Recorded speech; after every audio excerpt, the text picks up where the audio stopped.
Cadê Zumbi? Diversidade, educação e cultura. Cadê Zumbi na história? E na educação? E na sociedade? E na sua vida? O que representa a luta do povo negro para toda a sociedade brasileira?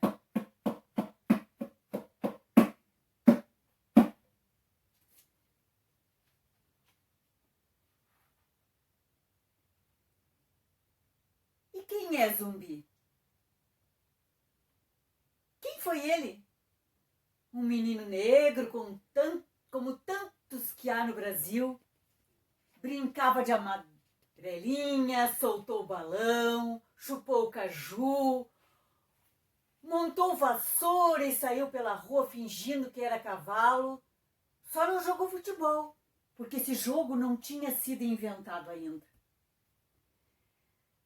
De noite, no escuro, tinha medo de quibungo e da mula sem cabeça, igual a qualquer menino. Quando cresceu, é que Zumbi fez coisas de assombrar. Naquele tempo havia escravidão. Ser escravo era um sofrimento. Você trabalhava e no final do mês não recebia salário. Cada dia depois de concluir as tarefas, você era trancado em barracões, sem camas, nem rede. E a comida? Feijão, farinha e peixe regulados. Em dia de santo padroeiro melhorava. Em cima do angu vinham uns miúdos de boi. Se você desagradasse o feitor da fazenda, lá vinham palmatórias e chicotes de 3 pontas. Feitor é o que chamamos agora de capataz. Tanta ruindade era para produzir açúcar. O Brasil era um grande canavial.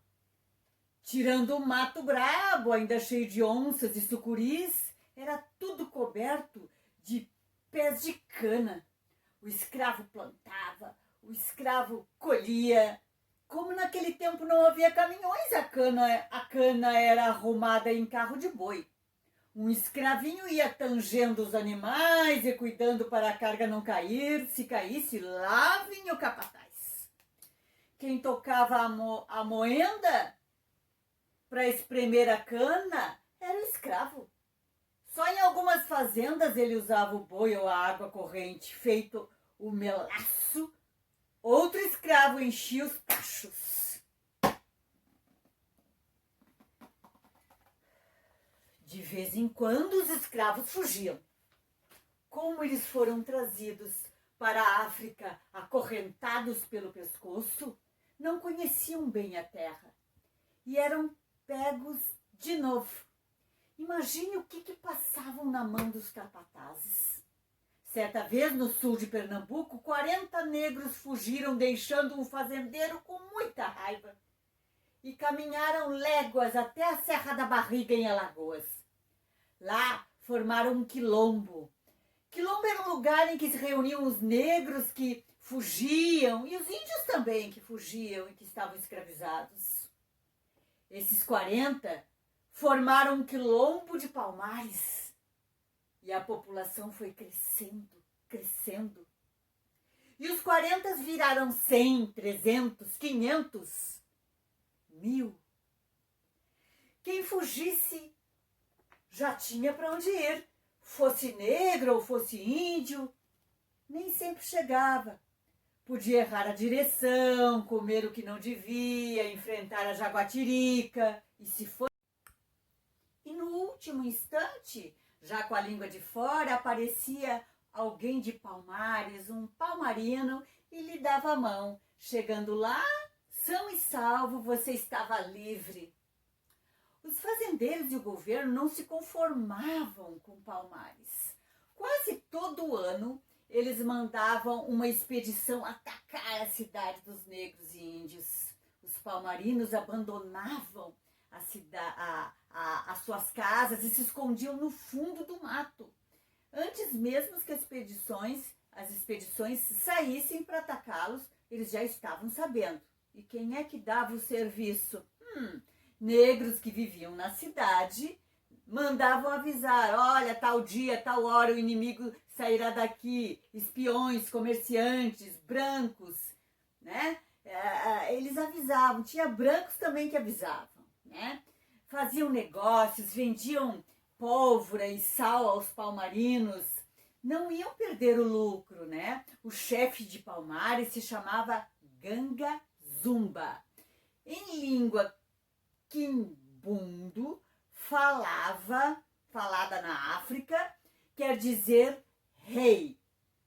Zumba era o seu nome próprio. Era um sujeito corpulento, mas suave e forte. Como havia muitas aldeias, os mocambos, espalhadas em Palmares, ele organizou num só governo. O conjunto de mocambos era chamado Quilombo dos Palmares. Bem, tinha ministro lá nos quilombos, embaixadores, tinha polícia, julgamento, capela, se pagava imposto, não havia escolas como as de hoje. Não se usavam carteiras, quadros negros, trabalho de casa ou castigo. Você aprendia vendo e imitando os adultos. O professor era quem estivesse ali por perto na hora. Você aprendia a plantar, a fazer arapuca, a lançar capivara, a caçar, a laçar capivara, né? Que é um porco do mato. Você aprendia a contar uma história, a usar uma lança. Escrever não era preciso. Ninguém se comunicava por escrito. Se quisesse mandar um recado para longe, ia por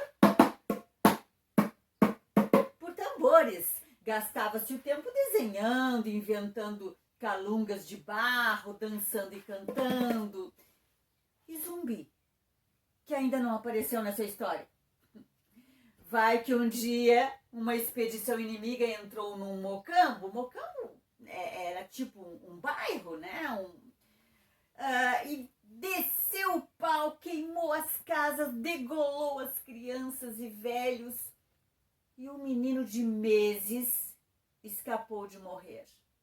Chegando a Porto Calvo, o comandante deu a criatura de presente a um padre, o comandante daquela expedição. Ficou com pena do menino e deu para um padre criar, né? O destino é caprichoso. O padre virou pai, virou mãe do órfãozinho, comprou uma escrava de seios bem grandes para amamentar o menino, né? Comprou, né? O guri andou e falou rápido, enchendo o padre de orgulho. E o padre ensinou latim para eles, né? E o padre disse assim: ele vai se chamar Francisco, porque é manso e inteligente. Francisco se tornou o coroinha. Muita gente falava contra o padre pelas costas. Onde já se viu? Lugar de preto é na senzala, né? Senzala era um barracão sem cama, sem rede, onde trancavam os escravos. O padre não se impressionava. Ele ensinou matemática, né? Línguas, como eu já falei, o latim, e ele aprendia tudo ligeiro. Com 10 anos, Francisco falava assim, outra língua sem problemas nenhum. Então, Francisco fez 15 anos, né? Cresceu, e certa noite ele tomou a bênção do padre, combinaram as tarefas para o outro dia de manhã, e cada um foi para o seu quarto. Quando, na manhã seguinte, o padre foi chamar o Zumbi no seu quarto, e cadê Zumbi? Tinha sumido. A janela estava aberta, provavelmente foi por ali que ele saiu, e o padre sentiu uma tristeza enorme, mas não se preocupou. Não se preocupou porque ele sabia muito bem para onde ele tinha ido. Francisco andou léguas e léguas, andou 20 léguas sem parar. E 20 léguas é a mesma coisa que 6 quilômetros hoje em dia, né? Chegando em Palmares, ele foi para Palmares, é lógico, para onde iam os escravos. As pessoas escravizadas, quando eles fugiam, iam para lá. E ele tinha isso em mente de um dia ir lá ajudar aquele povo. E ele foi para lá e chegando lá, ele trocou de nome. E o Francisco queria se chamar Zumbi. Não conhecendo qualquer parente, ele adotou a família que ele quis lá. Ele escolheu os tios, escolheu os irmãos, a tia. E com 19 anos, ele já era chefe do Mocambo. Lembrem, Mocambo é uma aldeia. Ele já era chefe dessa aldeia. E ele casou com a Dandara. Bem, Palmares eram vários mocambos, né, espalhadas numa região enorme. Os mocambos, eles se comunicavam entre eles, obedeciam todos a Ganga Zumba, né, ao rei Zumba. Cada um tinha o seu chefe. Zumbi devia ser um gênio de guerra, pois foi promovido imediatamente ao comandante das armas. É o ministro da guerra de hoje em dia, né? A mesma coisa. O general mais jovem da história brasileira foi o Zumbi, né?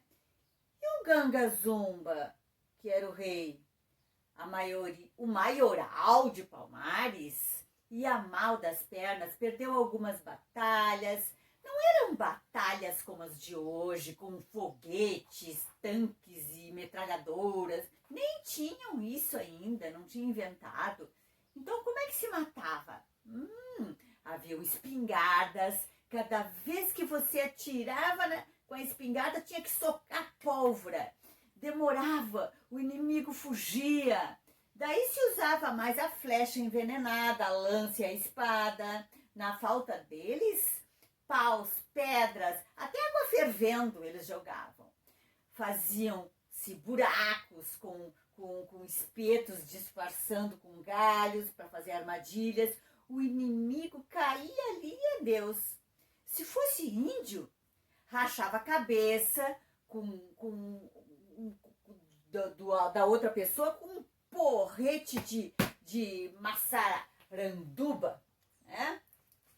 O rei de Portugal cansou de ser derrotado. O Brasil pertencia a Portugal, de forma que o governador de Pernambuco e os fazendeiros lhe obedeciam. Mandou uma ordem ao governador: chame o Ganga Zumba, atenda a alguns pedidos deles, mas se acabe com essa guerra sem fim. Ganga Zumba chegou em Recife num cavalo de raça. Nunca se tinha visto aquilo. Seus ministros tinham as barbas trançadas, olhavam os políticos brancos, né, de cima para baixo, né, bem alimentados e bem vestidos. Os pobres de Recife eram magros e mal vestidos, amontoavam-se na porta do palácio para admirar. E a paz foi combinada bem assim. Primeiro parágrafo. Os pretos e índios nascidos em Palmares ficariam livres. Os que tivessem fugido para lá teriam que voltar para os seus donos. Os que aceitassem essa combinação passavam a súditos do rei de Portugal. Súdito quer dizer assim, que obedece ao rei e recebe uma proteção dele. Quarto, esses que aceitassem receberiam terras para viver e trabalhar. Vocês acreditam que isso ia acontecer? Quinto parágrafo. Ficava permitido o comércio entre Palmares e as cidades vizinhas.